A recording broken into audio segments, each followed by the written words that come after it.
¿ya? El día de hoy vamos a hablar de lo que es la vía intradérmica.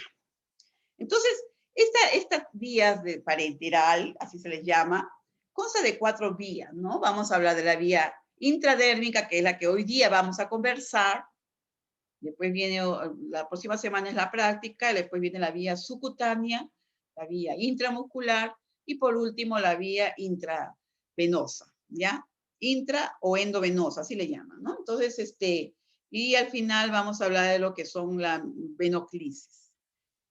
O sea, la administración de medicamentos a goteo continuo, ¿no? Entonces, lo que vamos a hacer el día de hoy, vamos a hablar de lo que es la vía intradérmica. Ustedes están viendo ahí una imagen en la cual ustedes pueden visualizar la piel, ¿no? La epidermis, la dermis, el tejido celular subcutáneo, miren las diferentes partes de la piel, miren, el tejido de la piel, y bueno, al final ya viene el músculo, ¿no?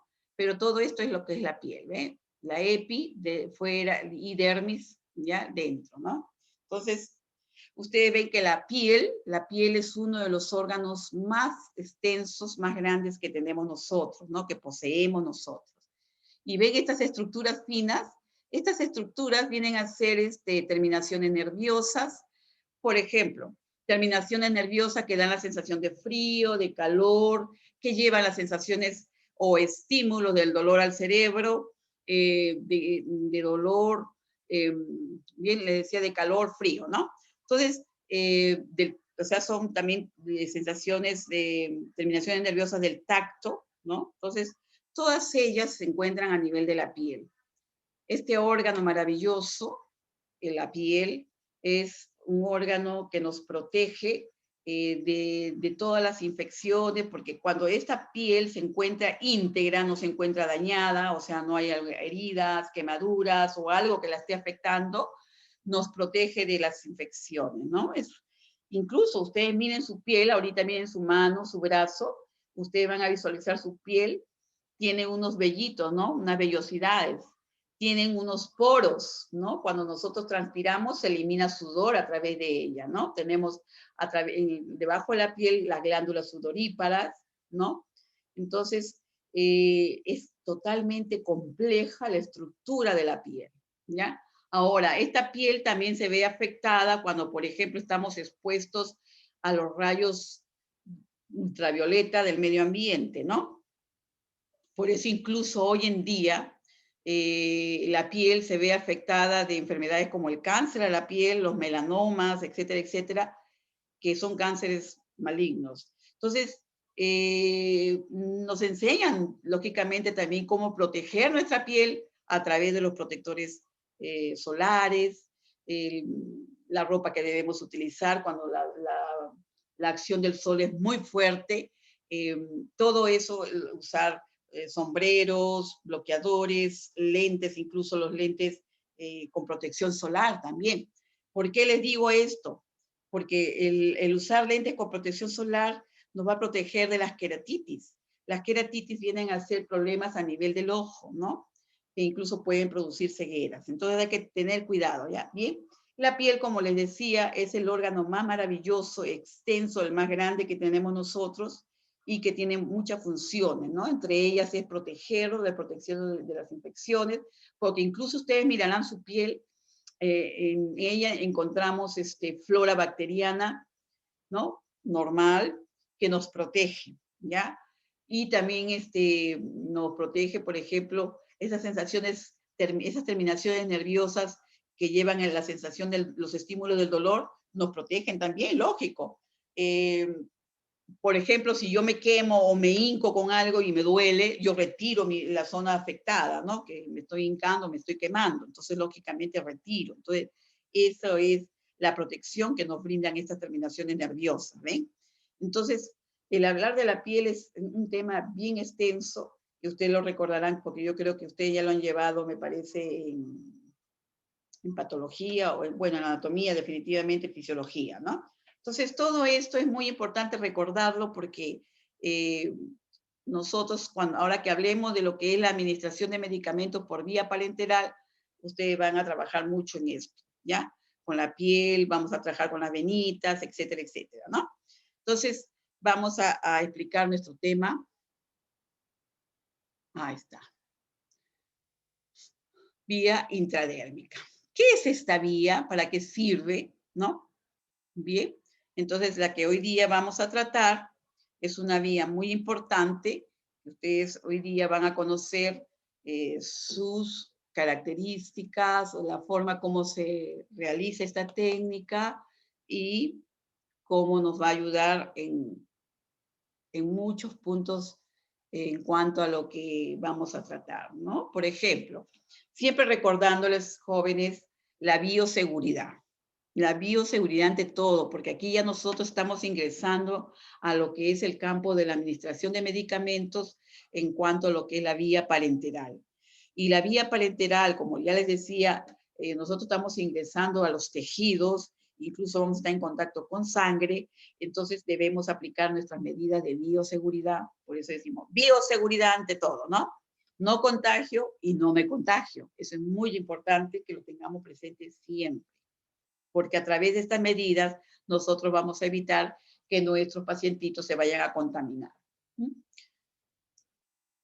Y ustedes también, lógicamente, el profesional y el paciente, ¿no? Evitamos que nos vayamos a contaminar, ¿no? Bien, o a infectarnos de algo. Pero, ¿qué es la vía parenteral, no? ¿Qué es, no? Aquí nosotros nos dice, ¿no? Es una vía en la cual consiste en administrar los medicamentos mediante una inyección, ¿ya? Ustedes ya conocen lo que es una jeringa, yo luego se la voy a presentar, ¿no? Esto es, por ejemplo, atravesando una o más capas de la piel o de las membranas mucosas mediante una inyección, según cuál sea la indicación médica, ¿ya? Esto, lógicamente, requiere el uso de jeringa y agujas, ¿no? Y bueno, la administración parenteral de medicamentos solamente la tiene que hacer el personal especializado, ¿no? Los enfermeras, médicos, practicantes, etcétera, etcétera, ¿no? La vía parenteral es una vía de urgencia. ¿Por qué decimos que es una vía de urgencia? Porque la respuesta es rápida, es muy rápida, sobre todo cuando se trata de la vía intravenosa, ¿no? Por ejemplo, cuando un paciente llega a una emergencia con un dolor cólico intenso de algo que le pasó, de repente un paciente politraumatizado que llega, que se muere de dolor, la vía intravenosa es una de las mejores vías para administrar los analgésicos, para que el paciente se pueda calmar y no vaya a morir por efecto de un shock neurogénico. Entonces, esto es muy importante recordar, ¿no? Por ejemplo, aquí hay diferentes tipos de punción parenteral según donde llega la aguja, ¿no? Aquí, por ejemplo, vamos a hablar de la vía intramuscular.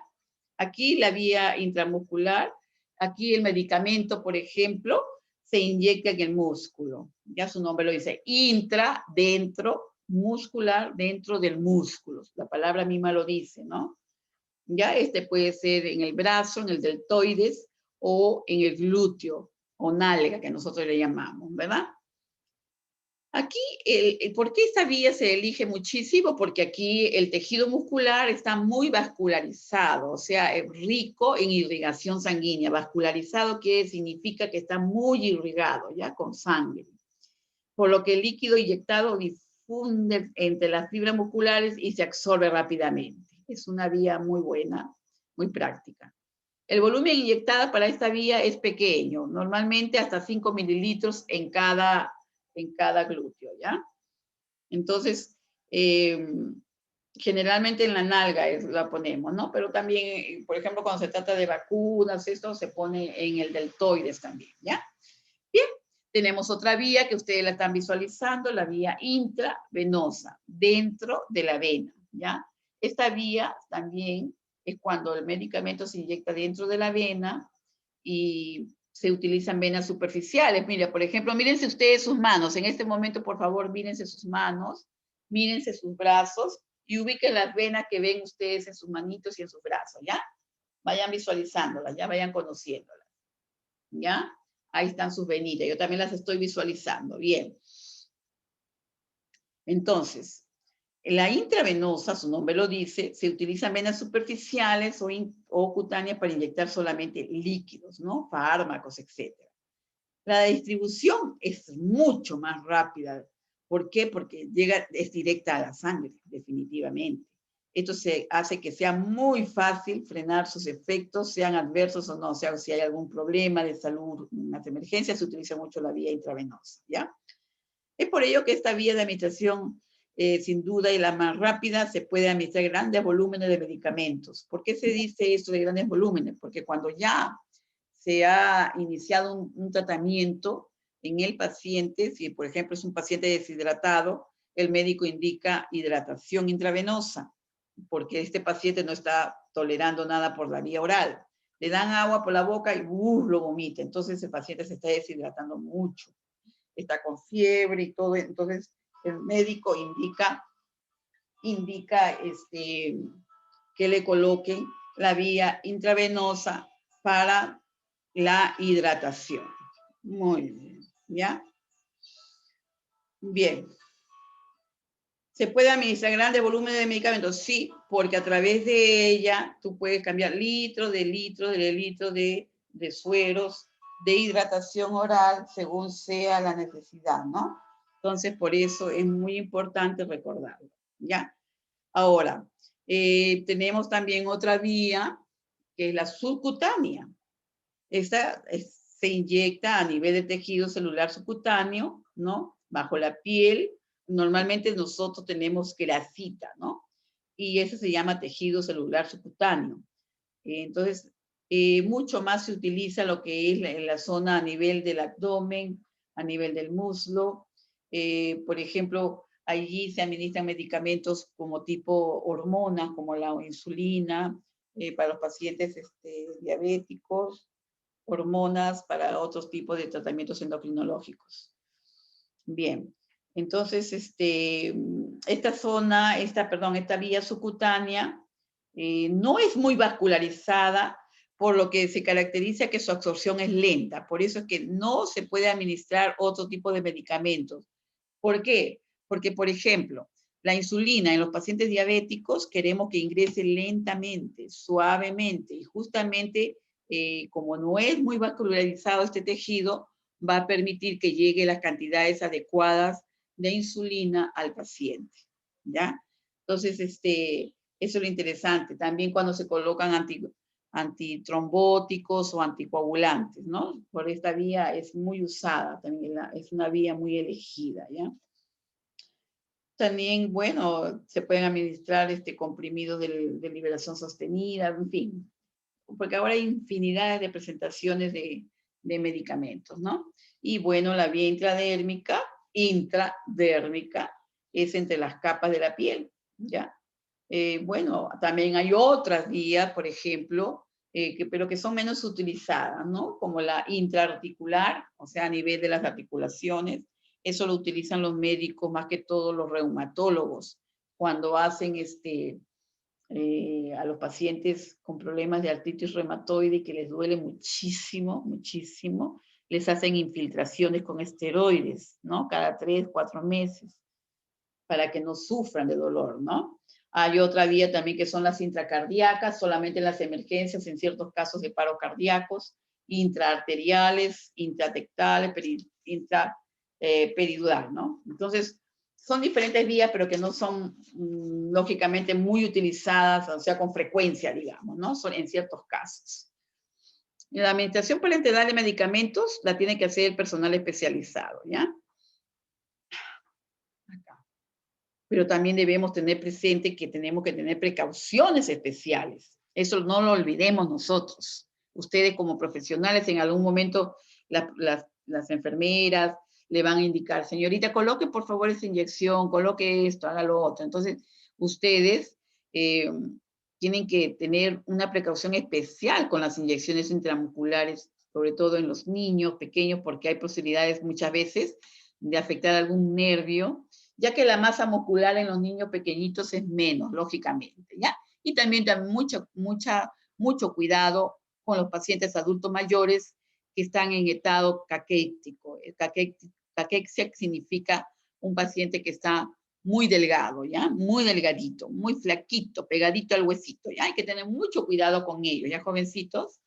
No, o sea, ellos no tienen mucha masa muscular, ellos tienen poquita nomás, ¿ya? Entonces, con ellos, los niños y los adultos mayores con este estado de salud, caquexia, hay que tener mucho cuidado, ¿ya? Ahí está, por ejemplo, ustedes van a visualizar que cada vía de administración, ¿no? Ahí la están viendo las cuatro, la vía intramuscular, la endovenosa, la subcutánea y abajo la intradérmica. Ustedes están viendo una mano con las jeringas y el ángulo. ¿Qué es el ángulo? Miren, el ángulo, por ejemplo, un ratito, por favor. Acá, ustedes están viendo esto, miren. Este ángulo que se forma entre la aguja y el tejido, miren, este de aquí, eso se llama ángulo, ¿ya? Miren, aquí prácticamente está el ras. ¿Ven? Aquí está un poquito más elevadito y aquí totalmente recto, el intramuscular, ¿no? Eso nos está indicando que la vía de administración acá es en la intramuscular, por ejemplo, en la intramuscular ustedes están visualizando que es en 90 grados, derechito, ¿ven? Mire, el ángulo de administración, miren, 90 grados, derechito, derechito, ¿ya? En el ángulo endovenoso es 25 grados más o menos, ¿ves? Chiquito. En el subcutáneo es 45, miren, ¿ven? Esa es la vacuna que nos están poniendo ahorita del COVID-19, por ejemplo, es 45 grados, ¿ya? Y el intradérmico más o menos de 10 a 15 grados, o sea, pegadito a la piel, ¿ya? Bien, aquí van a ver, por ejemplo, los usos más comunes de la vía parenteral. Esto es muy importante. Toda esta información que ustedes están viendo está colgada en la plataforma, ¿ya? Ojalá ya la hayan visto. Está la separata y están las diapositivas. Bien, la vía intradérmica, ¿para qué sirve? ¿Por qué la utilizamos? Miren, la prueba de Mantoux, como la están viendo ustedes, la primera acá, aquí, aquí, acá, ¿ven? Aquí. Esa es la prueba que nos indica, por ejemplo, cuando el médico dice, ¿vale? Vamos a hacer esta prueba de la tuberculina que le llamamos, ¿no? Esa prueba es para descartar si el paciente ha estado en contacto con pacientes tuberculosos o está padeciendo este problema, ¿no? Para eso es, ¿no? Es una prueba muy de sensibilidad también, lógicamente, ¿no? Por el contacto. Pruebas cutáneas, por ejemplo, cuando se hace pruebas, por ejemplo, cuando se les hace pruebas a los pacientes cuando son alérgicos a algo. Supongamos que una de ustedes nunca le han puesto un medicamento, ¿ya? Vamos a suponer que sea la penicilina, ¿ya? Vamos a poner un ejemplo. Nunca le han colocado un medicamento. Entonces, yo como profesional sé que hay gente alérgica, o sea, que tienen sensibilidad a los medicamentos, y si yo no le pregunto, por eso los médicos siempre te preguntan, señora, señorita, ¿usted alguna vez le han puesto antibiótico? ¿Alguna vez ha recibido algún medicamento antibiótico, una penicilina, etcétera, etcétera? No, doctor, nunca me han dado eso, nunca me han puesto tampoco por la nalga, nada, o sea, por el vía parenteral, ¿no? O intramuscular, nada. No, doctor, nunca he estado en contacto con medicamentos, he sido la chica más sana del mundo. Entonces el doctor dice, ah, ya. Y la enfermera sabe que tiene que hacer una prueba de sensibilidad. Entonces, esta prueba cutánea de sensibilidad se realiza generalmente en el tercio medio del brazo, ¿ya? Entonces, ustedes van a ver, entonces, la reacción se forma como una pápula, una pequeña ampollita, ¿no? Con una gotita del medicamento. Cuando esta reacciona poniéndose rojo y le produce prurito, picazón al paciente, significa que el paciente está haciendo una reacción alérgica, o sea, de que es sensible a ese medicamento. ¿Ya? Entonces también a través de esta vía intradérmica se coloca la vacuna BCG, ¿ya? Esa vacuna que lo colocan al recién nacido, ¿no? A las 24 horas de que nace un niño, le están colocando la BCG, ¿no? Para protegernos de las tuberculosis más complicadas, ¿ya? Entonces, y también esta vía intradérmica se utiliza también para, por ejemplo, anestésicos locales, ¿no? Por ejemplo, cuando se infiltra para hacer una sutura a nivel de la piel para que el paciente no sienta dolor, ¿ya? Aquí están viendo ustedes también la vía subcutánea, ¿no? Las insulinas. Ustedes saben que la insulina es una hormona que segrega el páncreas, ¿ya? El páncreas. Entonces, la insulina se aplica a nivel subcutáneo. Ya habíamos dicho por qué, porque la vía subcutánea es una vía muy y poco irrigada, pero esto favorece que el medicamento o la hormona ingrese lentamente. La heparina, ¿no? La heparina, ustedes están viendo acá, también es un medicamento que se utiliza como antitrombótico para evitar las trombosis venosas profundas y evitar los accidentes también, las trombosis a nivel cerebral, etcétera, etcétera, etcétera, ¿no? También, por ejemplo, la subcutánea para las vacunas. Por ejemplo, hoy en día, en la COVID-19, esa vacuna se está colocando en la forma, eh, bueno, ahorita lo están colocando intramusculares. La subcutánea es la sarampionosa, ¿ya? La sarampionosa. La antisarampionosa, o sea, la dicen en los niños pequeñitos, ¿ya? Bien, tenemos otros fármacos, por ejemplo, como salbutamol, las adrenalina, las escopolamina, analgésicos, opioides, ¿no? Antieméticos, o sea, medicamentos que evitan el vómito, ¿no? Antieméticos, así se llaman, ¿ya? Medicamentos que van a evitar los vómitos. Pacientes que están vomitando, por ejemplo, por su proceso de enfermedad, se le colocan los antieméticos para que no estén vomitando a cada rato y se deshidraten, ¿no? Bueno, las benzodiazepinas. Las benzodiazepinas vienen a ser un grupo de medicamentos que ayudan a los pacientes ansiosos, ¿no? Pacientes que tienen problemas de ansiedad, de depresiones, pacientes que no pueden dormir, etcétera, etcétera, etcétera, ¿ya? Entonces, en ellos se les brinda a través de la vía subcutánea. La vía intramuscular, también tenemos vacunas, ¿no? Entre otros fármacos, por ejemplo, también tenemos los analgésicos, antiinflamatorios, antibióticos, neurolépticos, corticoides, etcétera, etcétera, ¿ya? Entonces, y la vía intravenosa, tenemos, por ejemplo, la atención y la administración de qué medicamento es generalmente de emergencias, por ejemplo, las adrenalinas, las atropinas, la naloxona, flumacenilo, la glucosa hipertónica, múltiples fármacos a diluir en sueros también. O sea, esta es la vía intravenosa, porque su acción es inmediata y rápida, muy rápida. Aquí vamos a ver también los tipos de punción parenteral, ¿no? Por ejemplo, aquí tenemos nosotros la vía intramuscular, la vía intravenosa, la subcutánea y la intradérmica, ¿no? Intramuscular se inyecta en el músculo, lógicamente. El líquido se difunde entre las fibras musculares, se absorbe rápidamente y el volumen inyectado solamente hasta 5 mililitros, ¿ya? Generalmente es en el glúteo o nalga y en la parte superior del brazo. La intravenosa se inyecta directamente en la vena, ¿ya? Superficiales o cutáneas para inyectar solamente líquidos. La distribución es muy rápida al llegar el fármaco directo a la sangre.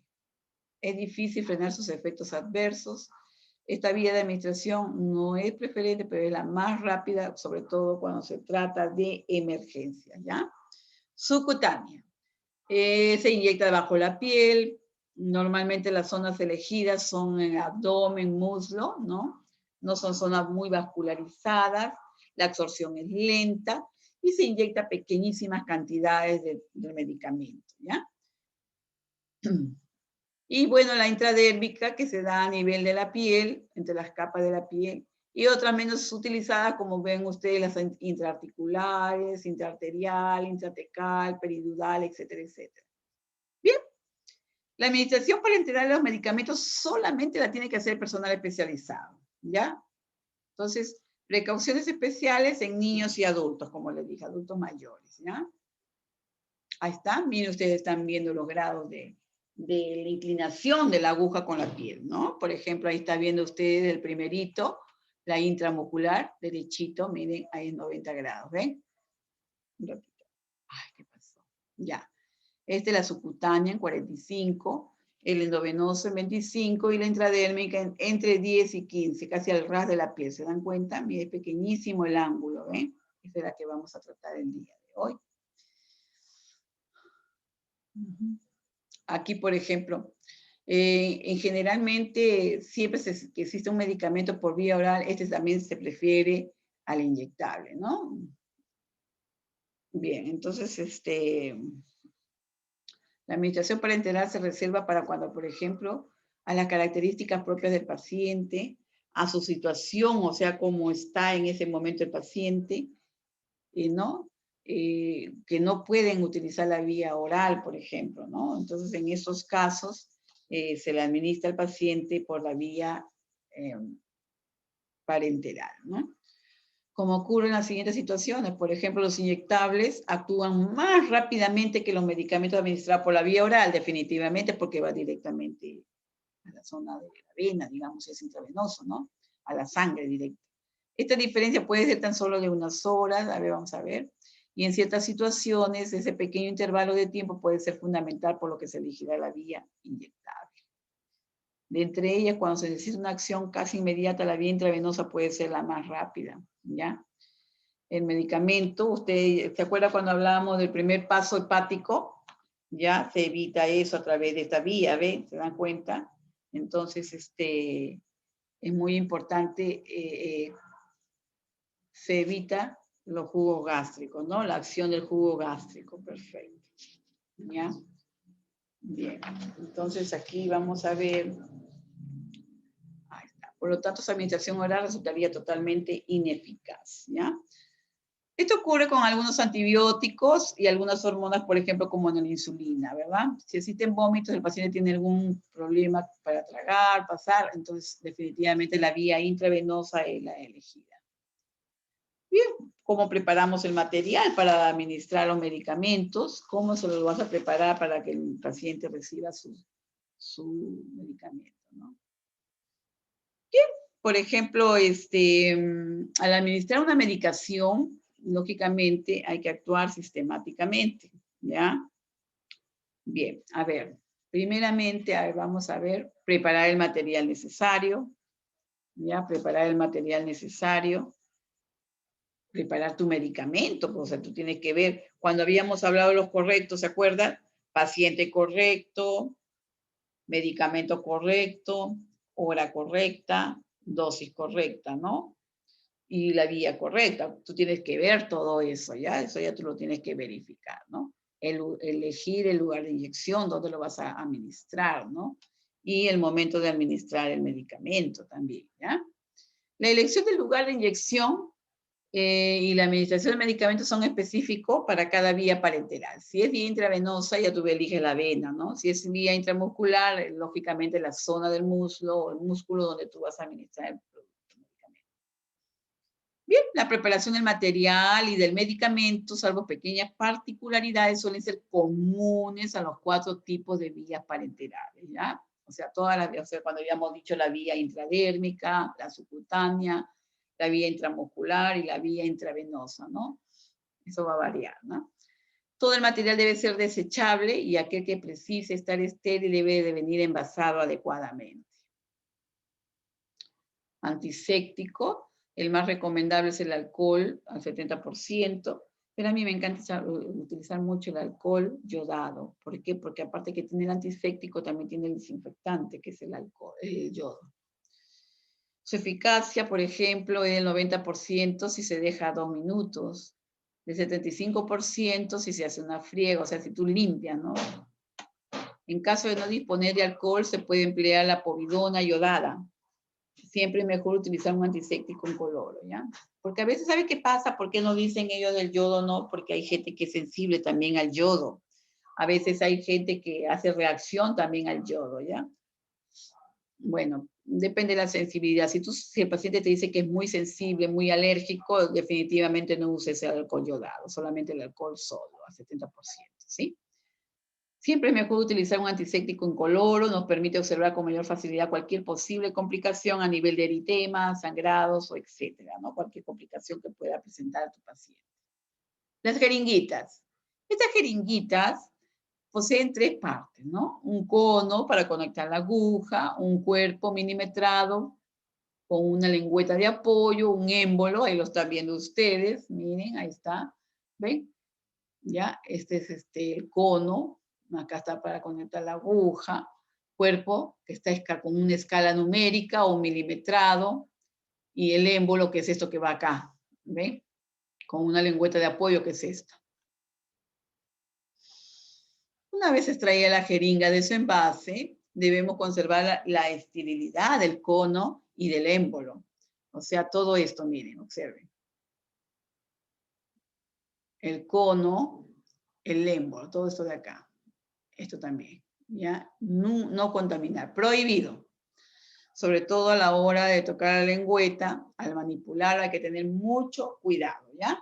O sea, esta parte de acá, del émbolo, acá, esto de aquí, no contaminar nada de esto, ¿ya? Y menos lo de acá, pues, lógicamente. Existen jeringas de diferentes capacidades. Las tenemos de 1, 2, 3, 5 mililitros, 10, 20, 50 mililitros, ¿ya? Y la cantidad de fármaco que hemos de administrar determina su capacidad. La jeringa de 50 se usa normalmente para las bombas de perfusión portátiles, careciendo entonces de cono. Ahí está. Diferentes tamaños. En otra época prevalecían las jeringas de vidrio, ¿ya? Eso es, sí, hasta los años 80, antes del SIDA, nosotros usábamos las jeringas de vidrio, ¿ya? Estas jeringas eran utilizadas y se lavaban y se esterilizaban, ¿ya? Incluso hasta las agujas. En los hospitales pobres del ministerio se reutilizaban las agujas. Pero ahora, a raíz de que apareció el SIDA, el VIH, ya no, prohibido. Material descartable, antes las agujas eran bien caras, por eso se reutilizaban, ¿ya? Y también incluso habían agujas totalmente toditas, no con plástico, sino toditas de metal. Luego se las voy a mostrar. Bien, en otra época prevalecían las jeringas de vidrio y actualmente se utilizan las de plásticos. Ya ustedes la conocen por la prevención y la bioseguridad, ¿no? Aquí vamos a hablar de las jeringas, ahí están sus partecitas, ¿ya? A ver, por ejemplo, vamos a hablar aquí. La número 1, ustedes están viendo acá, ¿no? El 1 es el cilindro, ¿ya? De la jeringa. 2, ala de sujeción acá, ¿ven? Cono de acoplamiento, la 3, ahí está, donde se coloca la aguja. 4, luz del cono, o sea, el huequito. Las escalas graduadas, donde están los centímetros, que dice 5, 10, 15, 20 mililitros, ¿no? Trazos de 0. La número 6, ahí lo están viendo ustedes, ¿ven? Oh. Ahí lo están viendo. Ahí está, ¿ven? Acá, ¿ven? Desde ahí empieza el 0. Trazo de la capacidad nominal, en la 7. O sea, hasta cuántos mililitros tiene. Si es 15, 20, 5, etcétera, ¿no? Junta de estanquedad, por ejemplo, dice la 9, por ejemplo, acá, ¿no? ¿Ya? El vástago del émbolo que está dentro, este de acá, ¿ven? ¿Ya? Ahí está, ustedes lo están viendo acá. Disco de empuje, la 11, que es lo último, la jeringuita, ¿no? Línea índice, la 12, ¿ya? Bueno, por ahí se va. Ya. Bien, entonces ustedes van a visualizar que también tiene su protector, ¿no ven? Mira acá, del mismo cono, ¿no? Del mismo, luz del cono, ¿ves? O pivote también le llama. Bien.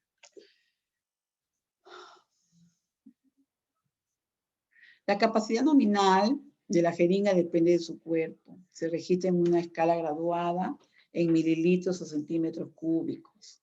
La jeringa también dispone de una capacidad adicional, ¿ya? Por el recorrido del émbolo, ¿no? Desde la línea de inicio hasta el extremo opuesto al cono, y del denominado volumen residual, que corresponde al volumen del líquido contenido en la boquilla y el cilindro, después de empujar el émbolo a fondo. Ahora, del cuerpo de la jeringa cabe destacar por las variantes, ¿no? Que es el cono, también denominado boquilla de cánula. Tenemos también los tipos de cono, que son el Luer, conicidad de 6%, Luer Lock con un cierre roscado, es lo que se ve más.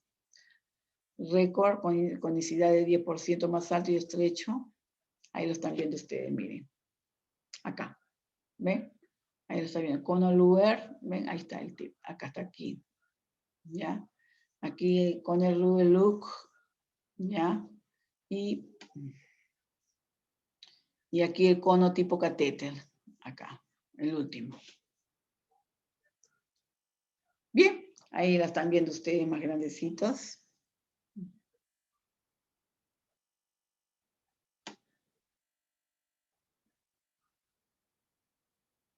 Ahí está. Las agujas, ¿no? Las agujas también, que es parte muy importante aquí, están formadas por un cono, ahí la están viendo ustedes, la partecita de la aguja, ¿no? Y la aguja y una parte metálica, ¿ven? Y esto de aquí, esta puntita de acá se le llama bisel, ¿ya? Que tiene como, la puntita es cortante y punzante, porque tiene, ese bisel tiene como una hojita que corta, ¿ya? Hay que tener cuidado con esas agujitas. Una vez extraída del envase, se debe seguir conservando su esterilidad, o sea, hay que evitar que se contamine, tanto la parte metálica como la parte del cónico de la aguja, del cono, que conecta con el cono de la jeringa. Ya no hay que contaminar nada de la aguja, como lo están viendo aquí en la imagen, ¿ya? Ahí está.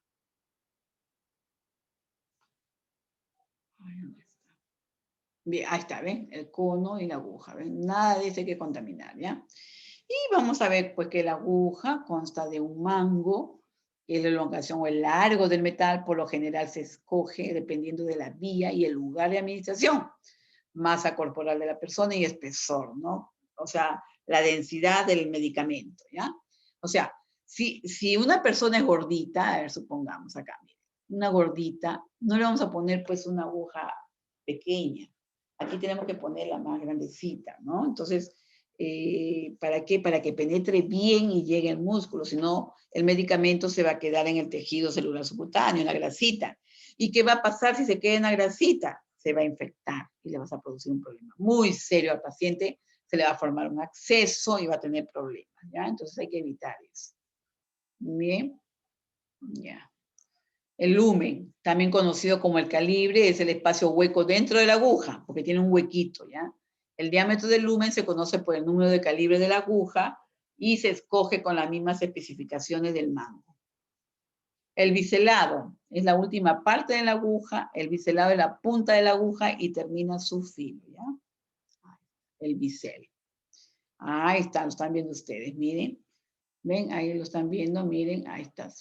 Esto corta y lógicamente la agujita es lo que nos permite entrar en la piel y esto va abriendo la piel, ¿ven? Esto va cortando, ¿no?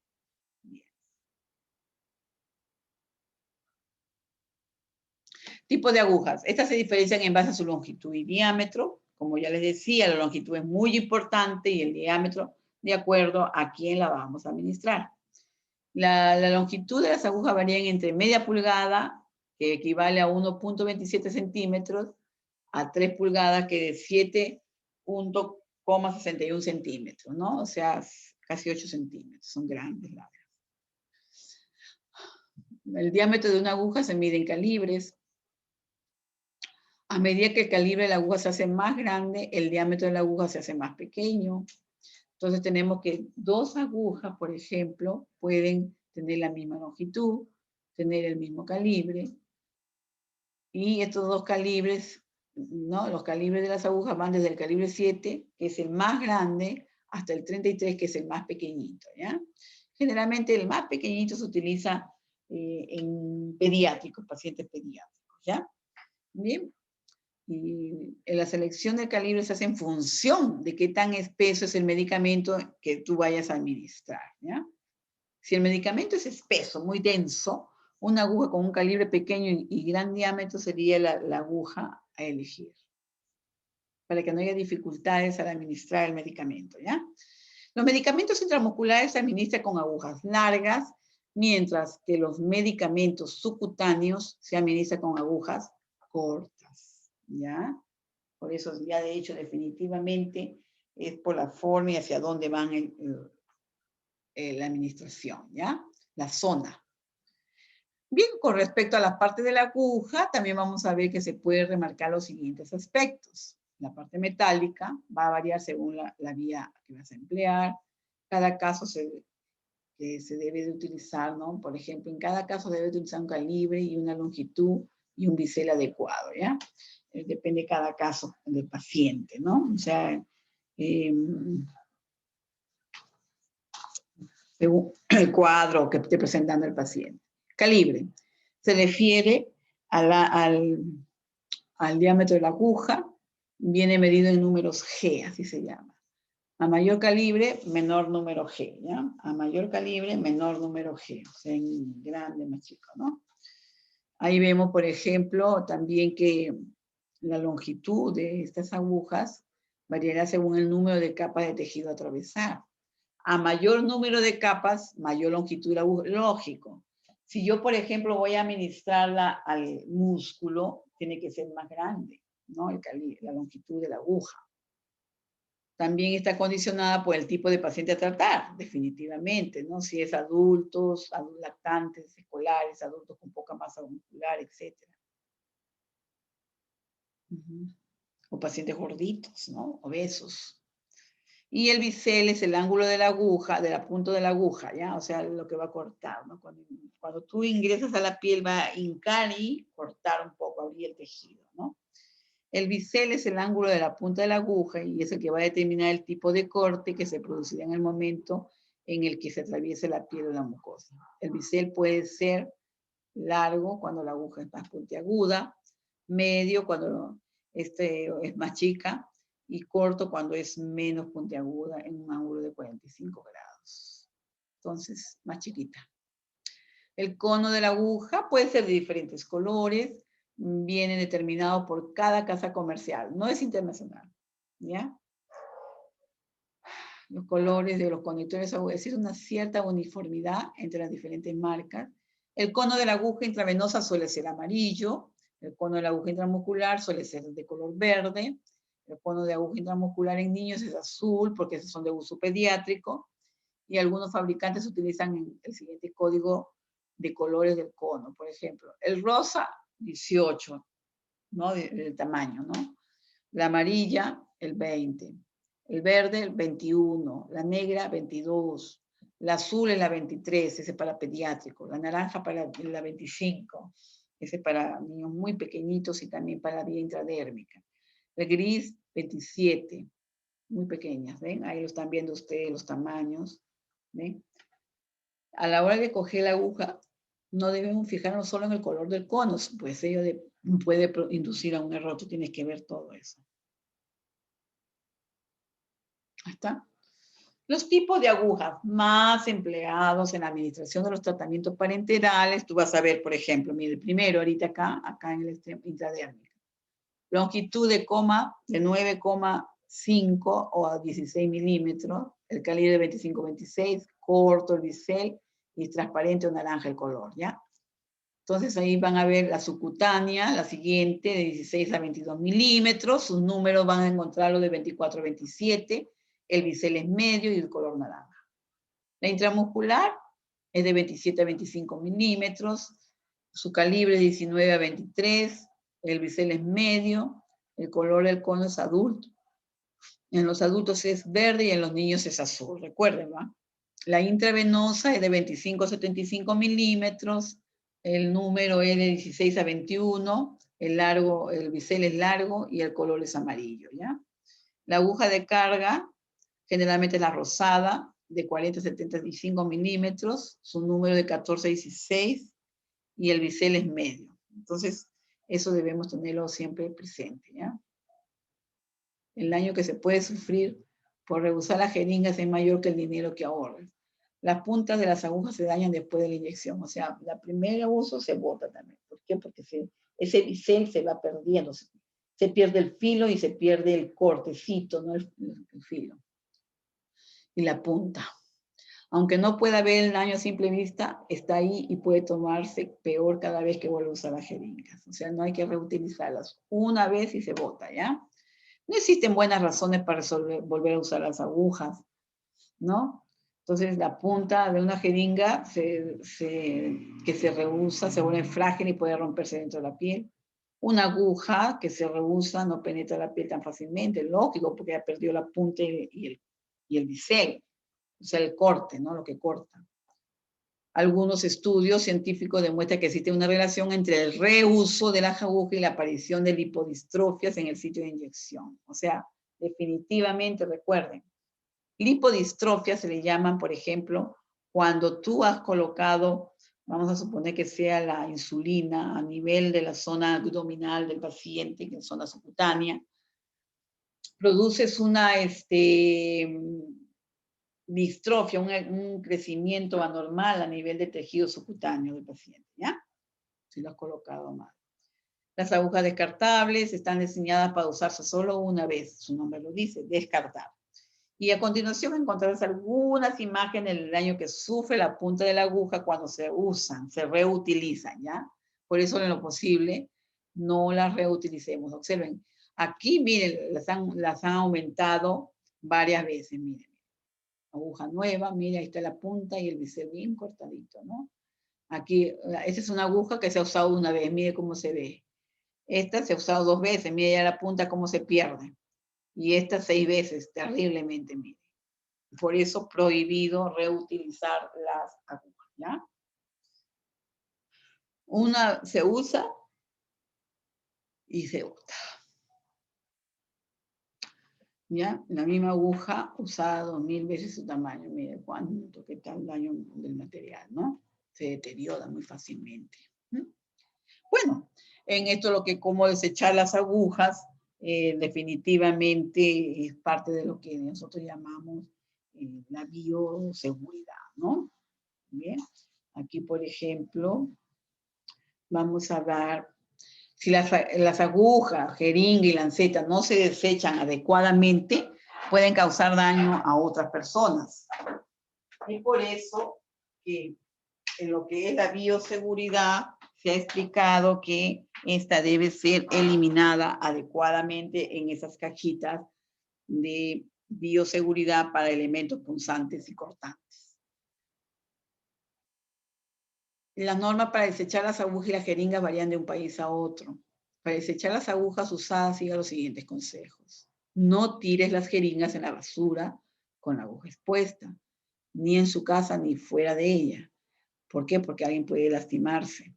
Nunca deseche las jeringas o agujas en el baño. Trate de remover las agujas de la jeringa o utilice un contenedor. Cuando el contenedor de punzocortantes esté lleno, tírelo bien cerrado o llévelo al hospital más cercano para incinerar. Aleje el contenedor de los niños. Nunca utilice la aguja o la jeringa de otra persona. Definitivamente, ya lo hemos dicho.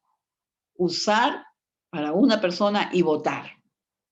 No vuelva a infundar la aguja que ha utilizado, ¿ya?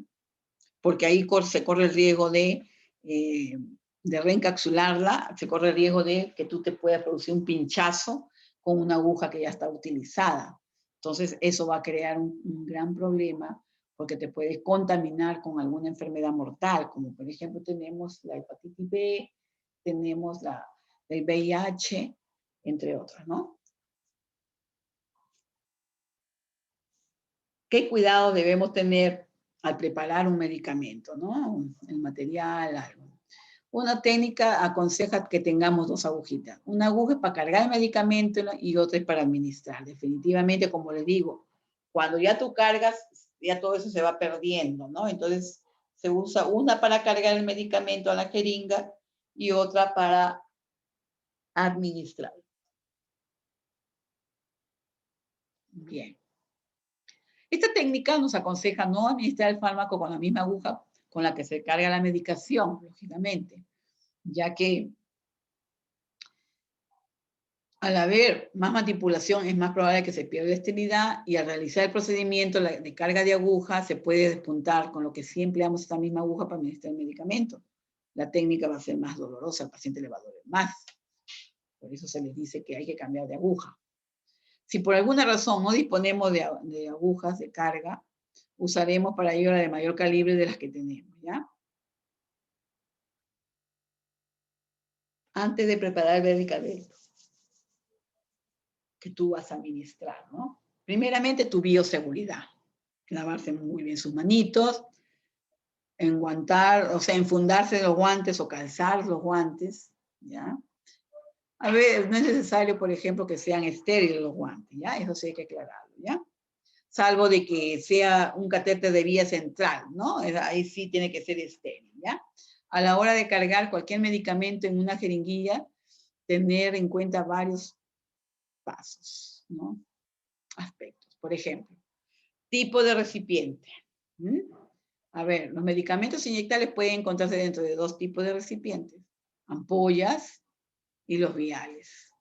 Las ampollas se caracterizan por tener un cuello largo, es de vidrio, se presenta con una constricción en su base, y los viales tienen un cuello corto coronado por un tapón de plástico duro que está forrado externamente por un metal.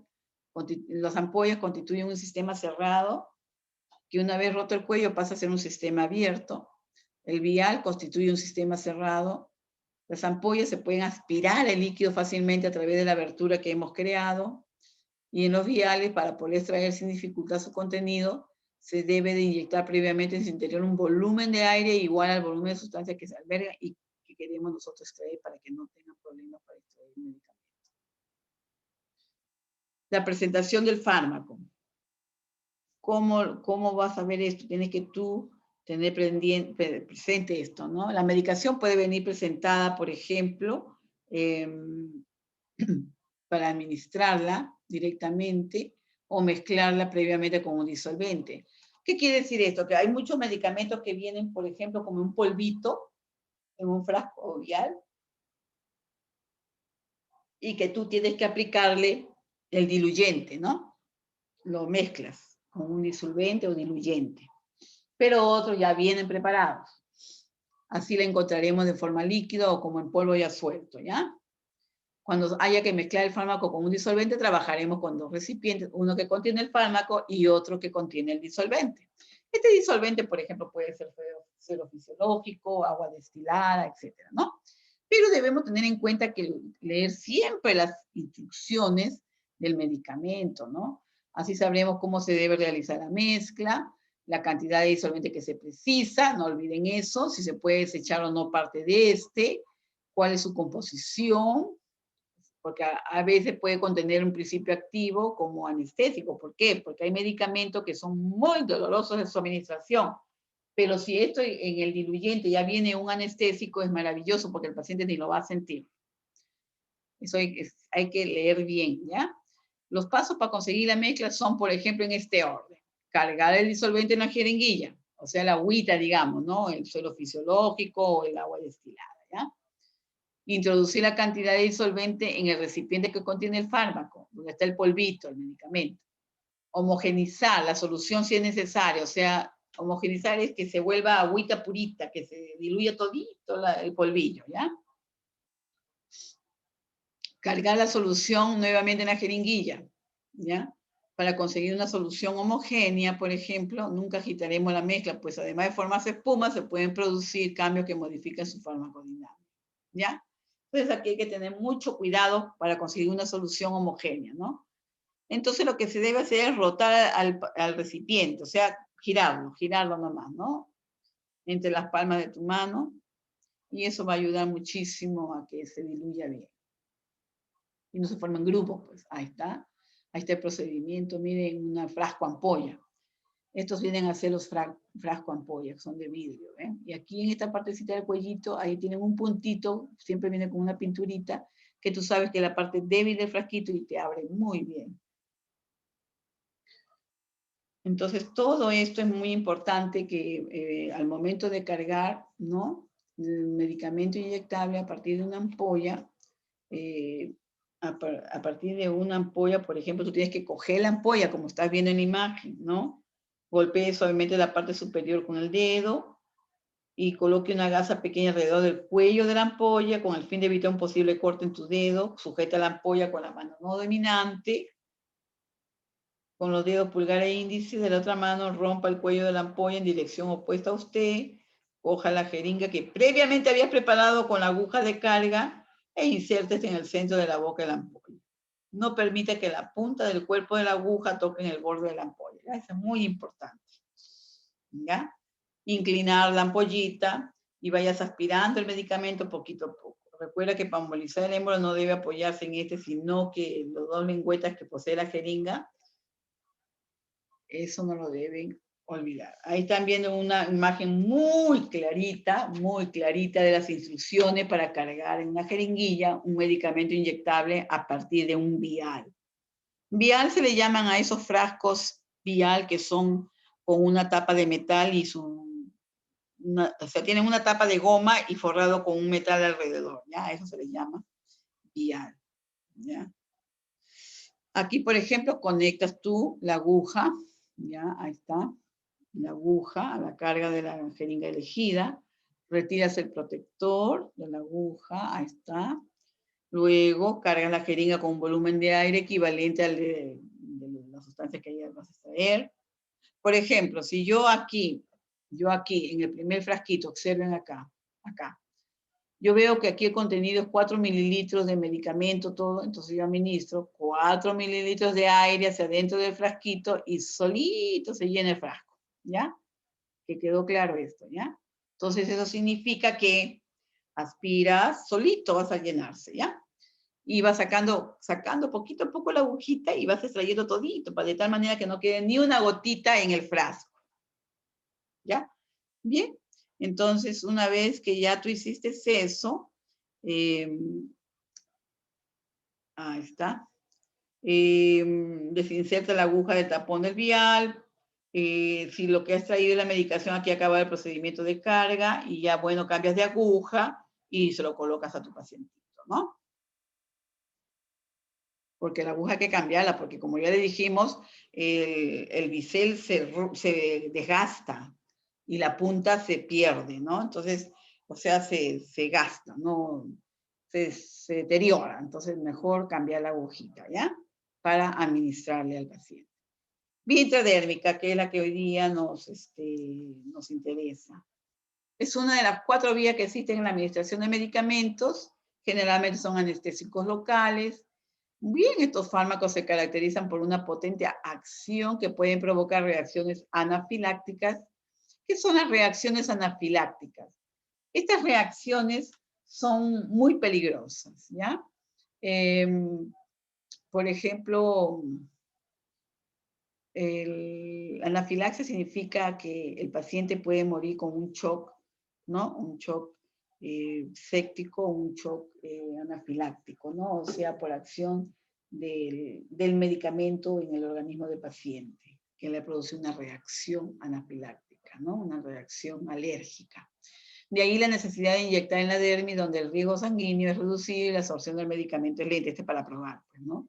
Como le decía, la prueba de sensibilidad para visualizar si el paciente es o no alérgico a ese medicamento. Es una prueba cutánea, por eso se le llama. El uso está particularmente indicado para las pruebas cutáneas porque eso nos está ayudando muchísimo a detectar si el paciente es o no alérgico a algún producto, algún medicamento. Porque si tú no verificas esto, el paciente puede terminar con una reacción anafiláctica y el paciente puede morir, es muy peligroso, ¿ya? O shock anafiláctico, como ustedes lo conocen, porque ustedes han llevado primeros auxilios, ¿verdad? ¿Ya? Es también el acceso que se emplea para la realización de algunas pruebas diagnósticas o cutáneas para definir si es alérgico o no a determinadas sustancias. La inyección de una pequeña cantidad de líquido en la capa dérmica de la piel. Ahí está. Bueno. Miren, a veces pueden haber complicaciones de la tuberculina, ¿no? La prueba de Montrose, como habíamos dicho. Puede haber edema, eritema, producción de vesícula y una úlcera, como la están viendo ustedes acá, ¿ven? Miren, acá y acá, una complicación. Hay que tener mucho cuidado, ¿ya? Por ejemplo, ¿para qué se indica la vía intradérmica, no? Se indica para pruebas cutáneas, pruebas diagnósticas, aplicación de alergenos, ¿ya? Muy bien. Aplicación de biológicos, o sea, vacunas, prueba de sensibilidad a algunos fármacos, como ya les decía, para descartar la sensibilidad del paciente a algún producto químico. La ventaja es que la reacción a la sustancia inyectada es fácilmente visible, tú lo puedes visualizar, ¿no? Y la desventaja es que se administran muy pequeñas cantidades, las cuales producen mucho dolor o ardor, sí producen ardor.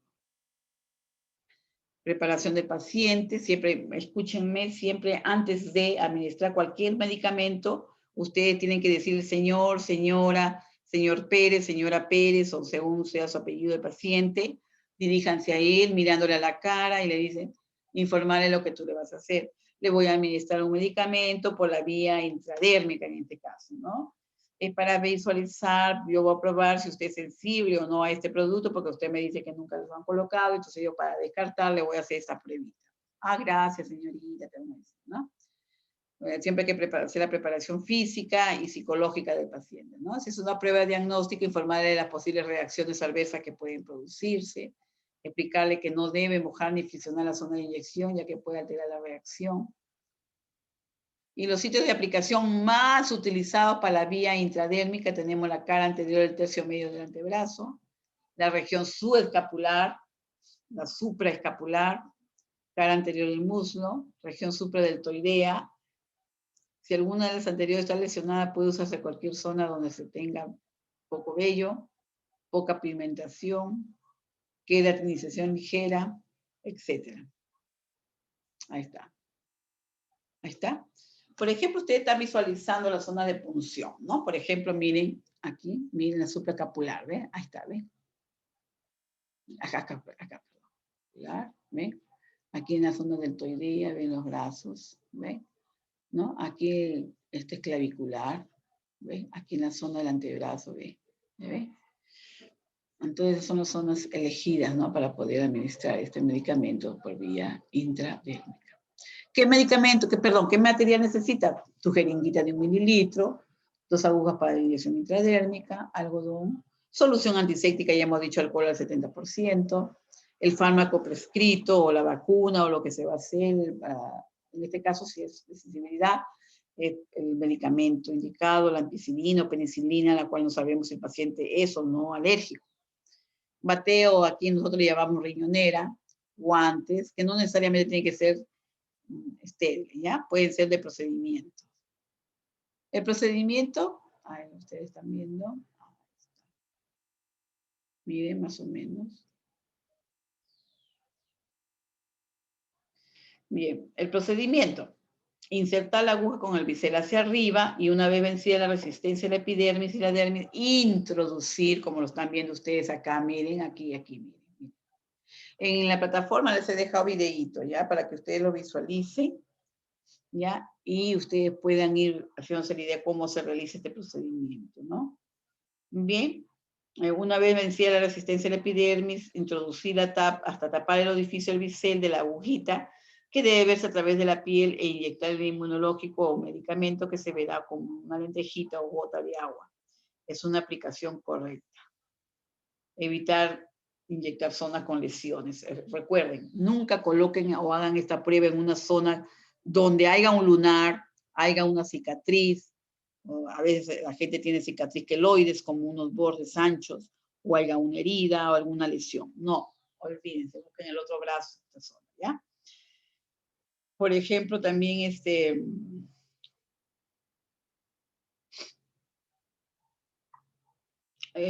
introducir, por ejemplo, una gotita en la jeringa en 15 grados con respecto a la piel. El bisel debe penetrar 2 milímetros en la dermis, no dar masaje ni comprimir el sitio después de inyectar. Evitar antisépticos y colorantes. Comprobar datos del paciente, su fármaco, la dosis, la vía, etc. Revisar la fecha de caducidad del fármaco, lavarse la mano, desinfectar, conectar la jeringa y la aguja y eliminarla, ¿no? Bien, para ustedes ya saben que tienen que cambiar de aguja porque si no se pierde el filo y el paciente le va a doler, ¿ya? Bien.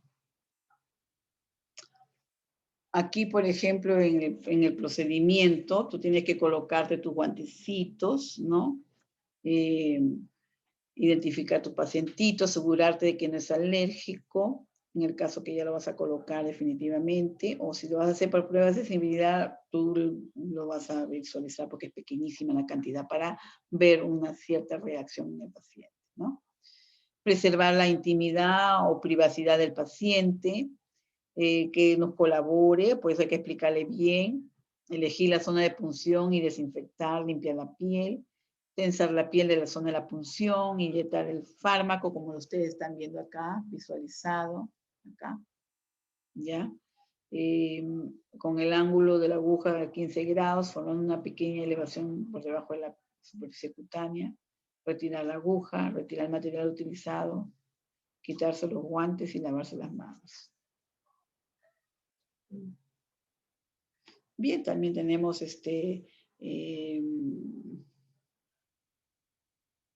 principios específicos, ¿no?, de la administración de medicamentos por la vía intradérmica. Aquí, por ejemplo, ve la capa de piel posee múltiples terminaciones nerviosas y está muy vascularizada, ¿no? O sea que es muy rica en irrigación sanguínea, por eso se le dice que está muy vascularizada, ¿ya? Utilizar una aguja entre la 26 y la 29, ¿no?, con lentitud, con una longitud de 0,5 a 1,6 centímetros y que esté el bisel bien afilado, ¿ya? Bien afilado. Poner pequeñas dosis de sustancias medicamentosas pueden causar reacciones generalizadas. Chiquitito, tiene que ser muy pequeñito. Observar las reacciones del usuario y en caso de prueba de sensibilidad tener los elementos necesarios para contrarrestar los efectos no deseados, ¿ya? En la piel abundan muchos nervios sensitivos que son muy importantes, especializados en la percepción del tacto, del frío y del dolor, ¿ya? En caso necesario, aplicar calor localmente para disminuir la sensibilidad.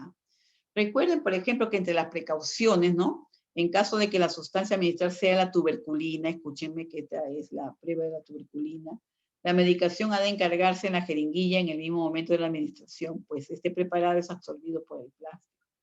Es muy sensible, hay que tener mucho cuidado. La inyección de tuberculina debe ser lenta y muy cuidadosa para evitar la salida del líquido al exterior, consiguiendo una ampolla del tamaño similar a una lenteja. Ustedes conocen las lentejitas, ¿no? De bordes definidos, pálida y con aspecto de piel naranja que se absorberá en unos minutos, ¿ya? En caso de no formarse la pápula, significará que el contenido se ha vertido en la dermis, con lo que se deberá repetir la prueba en una zona distante de la anterior, como un mínimo de 5 centímetros. No se debe manipular la zona hasta la completa absorción del contenido, para evitar romper o aplastar la ampolla. La técnica utilizada para la aplicación de BCG en recién nacidos según calendario nacional de vacunaciones y la vía intradérmica es la más inmunogénica, pretende conseguir una lenta y local absorción del preparado, ¿ya? Recordar que el ángulo de inserción debe ser de 15 grados y la pápula formada desaparece en 10 a 30 minutos. Tener preparado el carro de reanimación por si el enfermo fuera muy alérgico al antígeno inyectado. Asegurarse que la piel del lugar no tenga vellos, manchas o esté inflamada. Retirar la aguja, no presionar ni masajear sobre la zona de punción. Observar que no hay pérdida de sangre, ¿ya? Eso significa que no lo estamos poniendo en vena, pues definitivamente. Y comprobar las condiciones de conservación del fármaco y la fecha de caducidad. Bien, como sabemos, en la piel abundan nervios sensitivos para la percepción del tacto, del frío, del dolor, ¿no?, el calor, etcétera, etcétera. Entonces recuerden bien, el colocar la vía intradérmica nos va a ayudar a nosotros los profesionales a tratar de descartar, ¿no?, alguna posible reacción alérgica del paciente a ese medicamento. Por eso se le llama prueba de sensibilidad cutánea, ¿ya? Hay que tener mucho cuidado al hacer esta prueba, porque suele haber de repente entre 1000 pacientes, puede haber que haya uno que sea demasiado sensible a la gotita que le estás poniendo y que nunca se la han puesto y le pueda producir un shock anafiláctico. Entonces hay que tener mucho cuidado, ¿ya? Siempre esto se hace en forma muy coordinada, con mucha asepsia, aplicando tu bioseguridad y siempre explicando y preparando al paciente, a ver, la preparación física, que significa cómo debe estar sentado, ¿no? El pacientito con el brazo, la zona donde lo vas a colocar descubierta, cómo lo vas a limpiar la piel, ¿no? O sea, tonduritas con algodón, con alcohol, tu cajita de desechos, todo en un orden maravilloso, de tal manera, porque los profesionales se caracterizan por eso, ¿no? Seguir un orden, una organización, limpieza, asepsia y aplicando tu bioseguridad, Recuerden siempre, bioseguridad, ¿ya? Porque de esa forma tú te cuidas, no te contagias y no contagias. Así es. La bioseguridad es muy importante en todo momento de tu vida profesional, en todos los procedimientos o técnicas que tú tengas que aplicar o realizar en tu trabajo. Sea cual sea el trabajo que tú estés desempeñando en ese momento, en todo hay que pensar en la bioseguridad. Entonces, recuerden esto y no lo olvidemos, ¿ya? Entonces, a ver un momentito. Ahí ven. Utilizar una aguja adecuada de 26-29 con una longitud de 0,5 a 1,6 centímetros y que esté muy afilada, que sea nuevecita, ¿no? Observar las reacciones del paciente y en caso de pruebas de sensibilidad tener los elementos necesarios para contrarrestar efectos no deseados que pueda presentar el paciente, por muy sensible que sea, ¿no? En caso contrario, aplicar calor localmente para disminuir la sensibilidad, ¿no?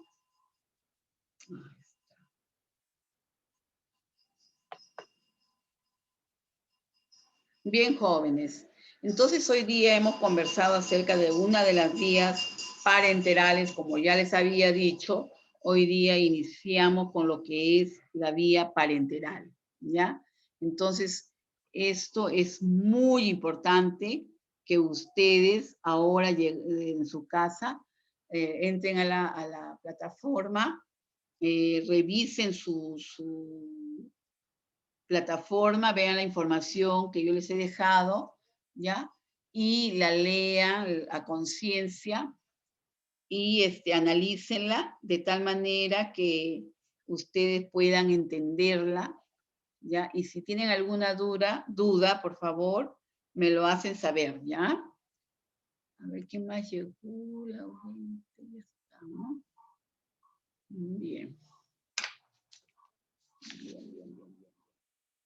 Bien, chicos, miren, ahora, ustedes van a ver aquí en este momento una jeringuita, que es la que estamos conversando hoy día, el tema a tratar, miren. ¿La ven, chicos? A ver un ratito, a ver. ¿La ven ustedes? Sí, mi. Ya, jovencitos, miren. Esta jeringuita es la más común para hacer lo que es la prueba de tuberculina, ¿ven? ¿Ya? Esta de acá. Es bien chiquitita y solamente es de 1 mililitro. Ahí está la escala numerada, ¿no? Ahí indica 1 mililitro, ¿ya? ¿Ven? Ahí está. Este es el émbolo, esto no debemos contaminar, ¿ven? Ahí está, ¿no? Entonces, la jeringuita, la agujita es esta. Es esta agujita, ¿ven? Esta es la agujita naranjita, ¿ya? Generalmente, esta de aquí es una agujita 25, ¿ya? Tamaño 25, y viene a ser de 5/8 de pulgada, ¿ya? O sea, muy finita, muy chiquitita, miren. ¿Ven la agujita, chicos? Es bien pequeñita. El bisel es chiquitito, chiquitito, ¿ya? Eso es lo que les quería mostrar. El ángulo de administración definitivamente es entre 10 y 15 grados, ¿ya? Entre la piel y la aguja. 15 grados, prácticamente al ras de la piel, ¿ya? Siempre ustedes deben mantener bien la esterilidad de la jeringuita y la agujita, ¿ya? De preferencia, se carga con una y se administra con otra agujita. Como habíamos dicho, porque el bisel se desgasta, se pierde, se malogra. Entonces, para evitar eso, se permite cambiar la agujita por otra nueva, ¿ya? Para de esa manera evitar contratiempos en el paciente, de que le pueda doler, o vaya a haber una mala aplicación y quede alguna lipodistrofia. Recuerden que algún problema que pueda presentar el paciente, ¿ya? Esta jeringuita generalmente, como les decía, se utiliza para la prueba de sensibilidad o también para aplicar la vía intradérmica la vacuna de la BCG en los niños recién nacidos en la primera dosis, ¿no? Porque después se coloca un refuerzo. Entonces, a las 24 horas de recién nacido, se le coloca al niño su vacunita, ¿no? ¿Ya? Entonces, no lo olviden. Esto es muy importante recordarlo. Y aquí ustedes están viendo una jeringa más grande, ¿ven? Esta, por ejemplo, es de 10 mililitros, ¿ya? Esta, ustedes la están viendo con un cono, ¿ven? La aguja más larga. Y en este caso, esta de aquí, que es color verde, es la número 21, pero estas agujas más grandes se utilizan para administrar, por ejemplo, la vía intramuscular, ¿no? La administración de un medicamento por vía intramuscular, ¿ya? Por lo que mire, ustedes están viendo esto. La longitud, ¿no? De la aguja es larga, es grande, entonces eso me va a ayudar. Por ejemplo, supongamos que es un paciente bien gordito, ¿ya? Que tenga mucho tejido adiposo. Usted tiene que buscar la más grande de estas agujas, ¿ya? Más o menos son unas que son de 2 pulgadas. Esa te va a ayudar muchísimo y vas a ingresar bien directo al músculo, ¿ya? Porque si no, se va a quedar en el tejido celular subcutáneo y si la indicación del médico es intramuscular, lógicamente va a formar un acceso en el paciente. Y eso es lo que debemos evitar, ¿ya? Entonces, todo eso debemos tener presente, también nuestra bioseguridad, ¿no? Después nuestro lavadito de manos, que muchos jóvenes los felicito, realmente a 15 de los jóvenes que me presentaron su trabajito, videíto o fotito, qué sé yo, que lo han hecho muy bien, ¿ya? Me ha gustado mucho, me hacen sentir orgullosa, de verdad, que lo recuerdan muy bien, un buen lavado de manos, a aquellos jóvenes que lo han hecho muy bien, ¿ya? Lo que quería decirles también, esta prueba de sensibilidad, escúchenme, es muy importante cuando se hace esta prueba acá, aquí, en el tercio medio del bracito, acá, ¿ya? Acá. ¿Por qué? Porque tú vas a observar 72 horas de la reacción.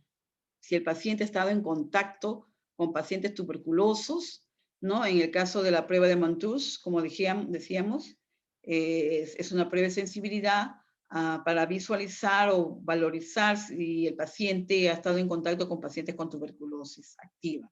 Entonces, de esa forma se controla bien la aureola que se forma de reacción, ¿no?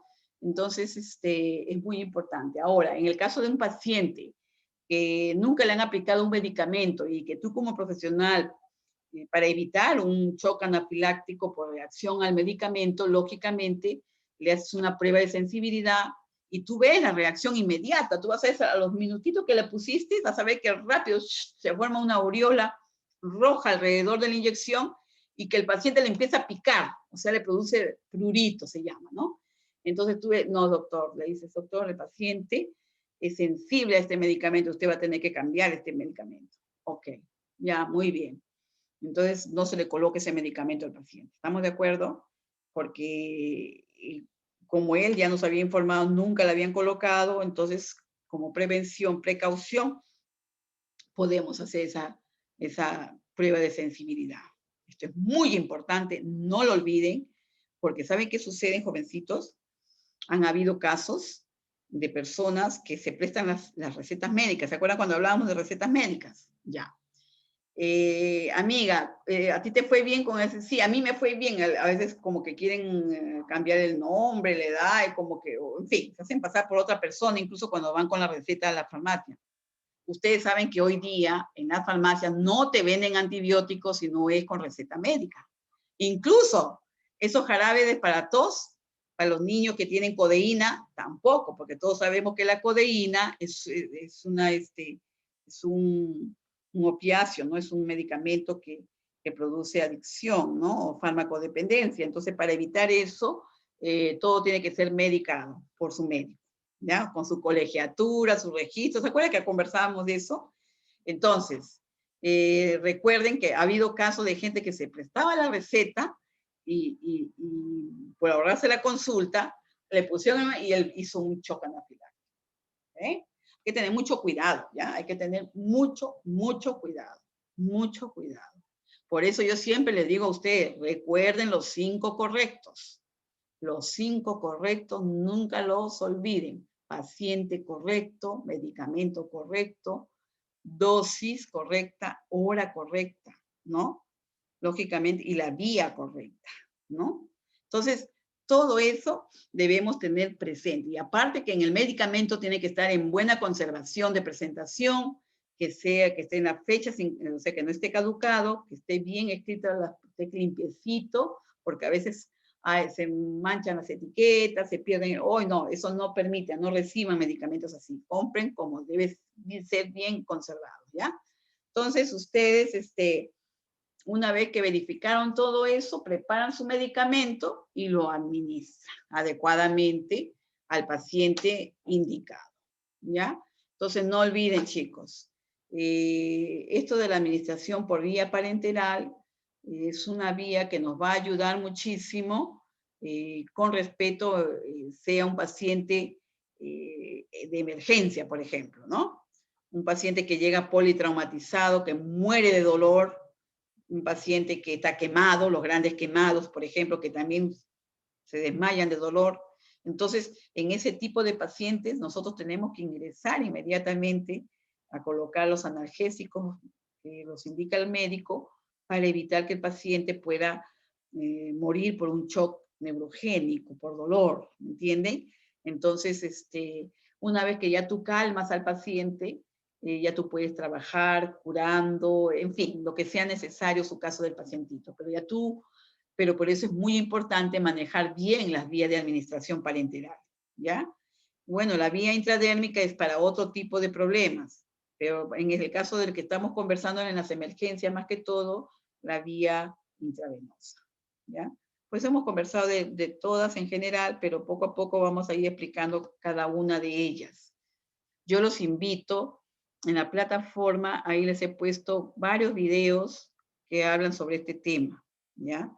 Ahí les he puesto varios, por favor, ábranlos, analícenlos, compártanlos con sus amigos, convérsenlos, de tal manera que analícenlos, ¿ya? Y asimílenlos. Si tienen alguna duda, me lo consultan, ¿ya?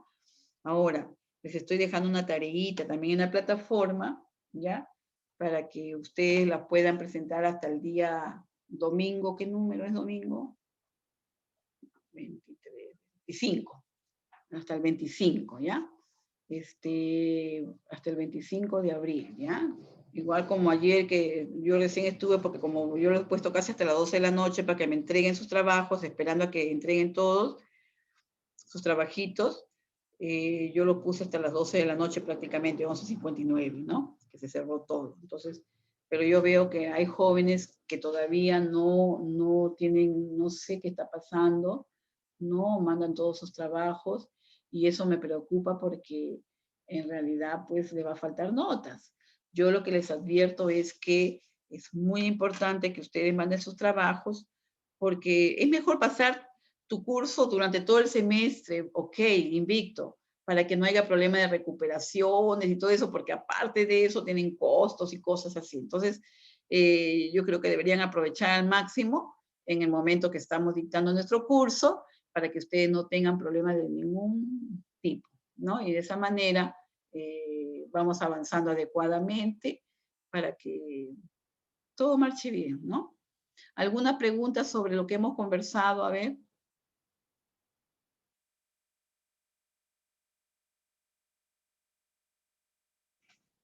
El día miércoles 21, ¿está la señorita delegada? Sí, licenciada. Ya, cita Fiorella. El día miércoles 21 de abril, de 8 a 9, voy a tomar una evaluación, ¿ya?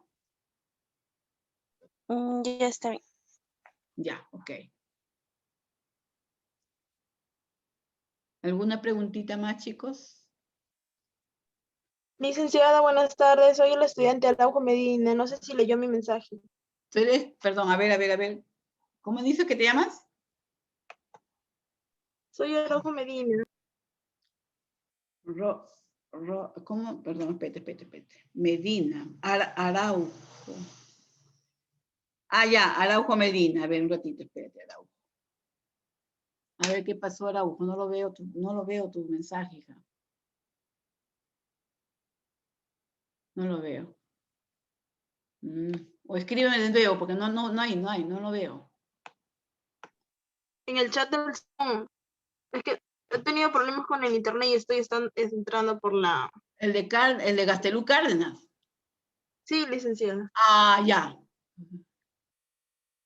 Ah, ya. Ok. De Gastelú, ya, ok.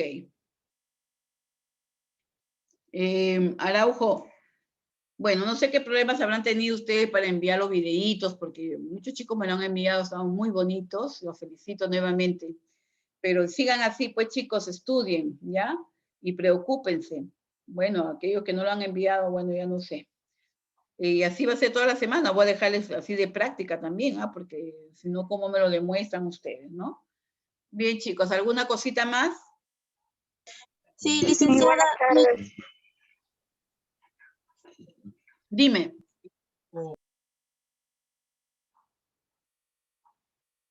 licenciada, mi compañera Zapata Carrascal Wendy no puede ingresar por motivos de internet. Ya. Ya, hija. Ya. Problemas de internet. Bien. Bien, chicos, ¿alguna preguntita de aquí? ¿Me promete que van a leer lo de la plataforma, lo que les he dejado? ¿Que van a ver los videitos? Sí, mis. Ya. Traten de esmerarse, por favor, ¿ya? Pónganle más ahínco, más deseo de aprender y de hacer bien las cosas, porque total, chicos, estas son herramientas que ustedes deben conocer y saber aplicarlas de tal manera, porque es parte de nuestro trabajo, ¿no? Entonces, es bueno saberlas.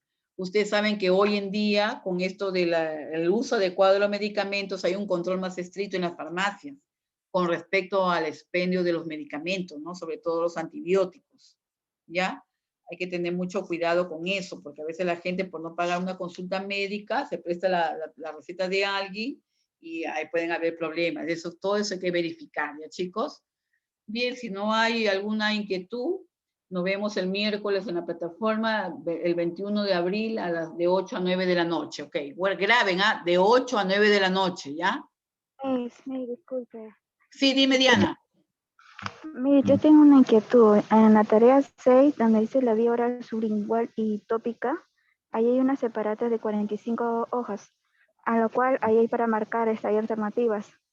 Ya. Y yo las hice, las imprimí todo, pero el momento para entrar a presentarla no se podía, o solo era una separata nada más para tener conocimiento. No, hijita, escúchenme. La separata, escuchen todos, la separata que yo les dejo ahí de información era porque era un montón de vías, pero esa separata es para que ustedes la lean y la tengan de información. Ustedes no tienen que mandar nada, hijita, porque eso es muy pesadísimo. Solamente para información de ustedes. Lo que ustedes tenían que mandar eran las preguntas que yo les dejé en la sexta actividad, ¿ya? Que eran 5 preguntas, si mal no recuerdo, y Las una 5 práctica. preguntas y el video. Claro, esa era otra actividad. 2 actividades les Ya dejé. Sí, esa yo las mandé.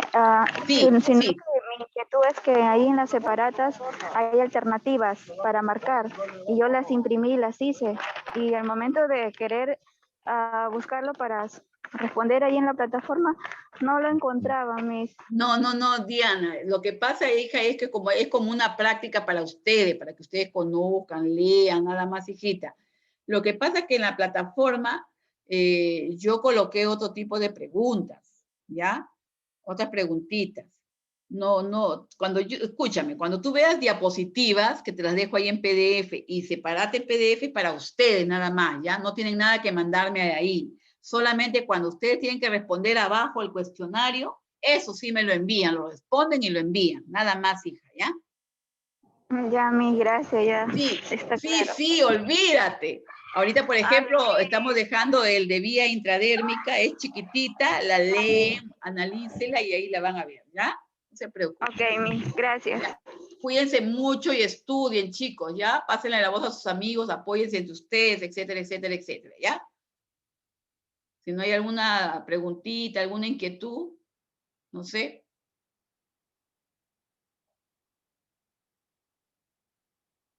Nada más, ¿no? No, mi ninguna.